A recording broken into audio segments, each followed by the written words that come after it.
बिस्मिल्लाहिर्रहमानिर्रहीम। अस्सलाम वालेकुम। 5 क्लास। अल्लाह ताला से दुआ करती हूँ कि आप सब खैरियत से होंगे और आपके वालिदैन भी।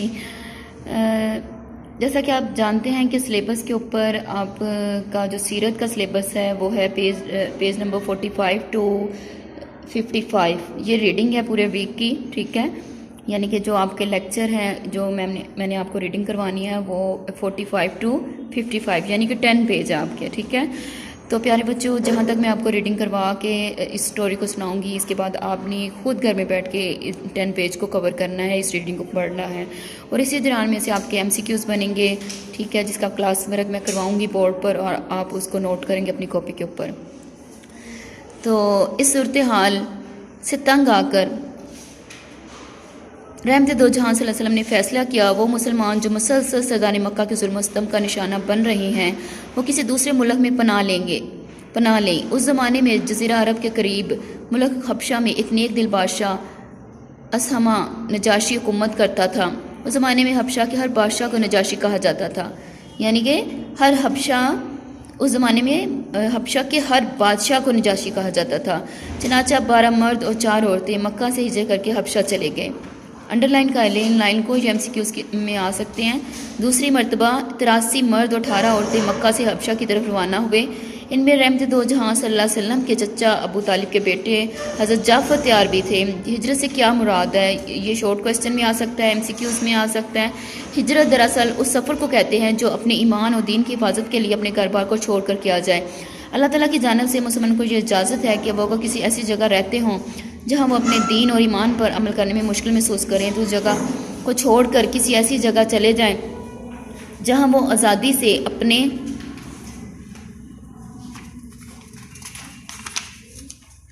अपने दीन पर अमल कर सके। अपना वतन छोड़ने वाले ऐसे लोगों को मुहाजिर कहा जाता है। MCQs बन सकते हैं कि मुहाजिर किसे कहते हैं और वतन छोड़ने को हिजरत कहते हैं, ठीक है। ये अंडरलाइन करते जाएं कि वतन छोड़ने को क्या कहते हैं, हिजरत। ये देखकर मक्का के सरदार तो खुश हुए होंगे तो उनके डर से मुसलमानों ने मक्का शहर को छोड़ना शुरू कर दिया।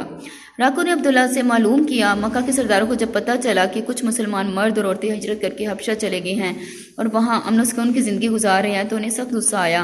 उन्होंने आपस में मशवरा करके फैसला किया कि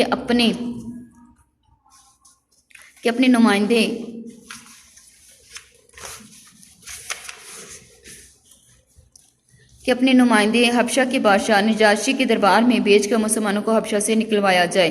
इस मकसद के लिए उन्होंने अब्दुल्ला बिन रबिया और उमरू बिन आस को बहुत से तोहफे देकर मुल्क हबशा भेजा। उन्होंने बादशाह नजाशी के दरबार में हाजिर होकर कीमती तोहफे पेश किए और कहा, ए बादशाह, हमारे कुछ लोग मक्का शहर से भागकर आपके मुल्क में आ गए हैं। उन्होंने एक नया दीन ईजाद किया है जिसे हम जानते हैं ना। हमें आपकी खिदमत में उनके कबीले के बड़े लोगों ने भेजा है ताकि आप उन्हें वापस भेज दें। क्या नजाशी बादशाह ने मक्का शहर से हिजरत करने वाले मर्द और औरतों को उनके साथ वापस भेज दिया? बाकू ने पूछा। नजाशी बहुत इंसाफ पसंद बादशाह था, अंडरलाइन कर लें। उसने अब्दुल्ला बिन रबिया उमरू बिन आस की बातें सुनकर जवाब दिया कि जब तक मैं मक्का से आने वाले लोगों से बात ना कर लूं उस वक़्त तक उन्हें तुम्हारे हवाले नहीं कर सकता। नजाशी ने मक्का से हिजरत करके आने वालों को अपने दरबार में तलब किया और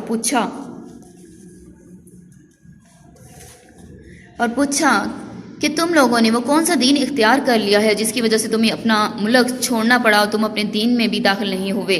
ये सुनकर उन सब की तरफ से रहमत दो जहां सल्लल्लाहु अलैहि वसल्लम के चचा ज़ाद हज़रत जाफ़र तैयार रज़ी अल्लाह ताला ने यह तकरीर की, ए बादशाह, हम जाहिल थे, मुर्दार खाते थे, बुतों को पूजते थे। हम में से जो लोग ताकतवर थे वो कमज़ोरों का हक दबा लेते थे। पड़ोसियों को तंग करना हमारा मामूल था। उनसे बदसलूकी करके हम खुश होते थे, दूसरों की बुराइयां करते थे, रिश्तेदारों से ताल्लुक़ तोड़ते थे। इन हालात में अल्लाह ताला ने हमारे दरमियान अपना नबी भेजा जिनका आला नसब, सच्चाई, अमानत और पाक दामनी हमें पहले से मालूम थी। इस नबी सल्लल्लाहु अलैहि वसल्लम ने हमें बताया कि सिर्फ अल्लाह ताला की इबादत करें, उसका कोई शरीक नहीं।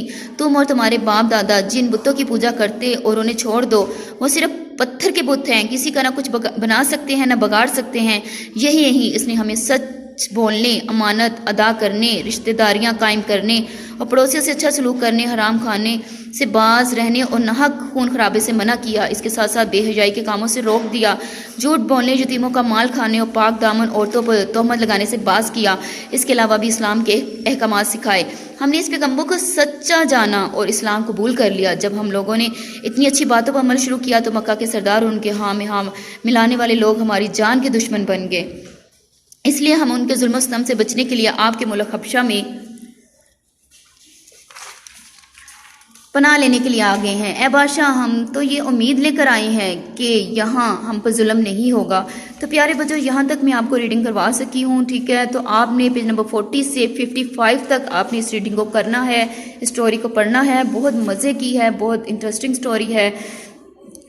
तो सिर्फ टाइम की वजह से मैं आपको ये स्टोरी नहीं सुना पा रही, ठीक है, क्योंकि हम ऑनलाइन लेक्चर ले रहे हैं तो इतना नहीं है हमारे पास।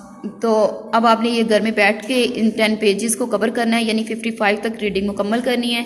इसी के दौरान आपके MCQs होंगे जो मैं आपको बोर्ड पे करवाऊंगी और आपने लेक्चर अटेंड करके वो अपनी कॉपी पे राइट करना है। ओके, अल्लाह हाफिज़। दुआओं में याद रखिएगा। किसी भी किस्म का कोई मसला होता है तो आप स्कूल में आकर रब्ता कर सकते हैं। अल्लाह हाफिज़।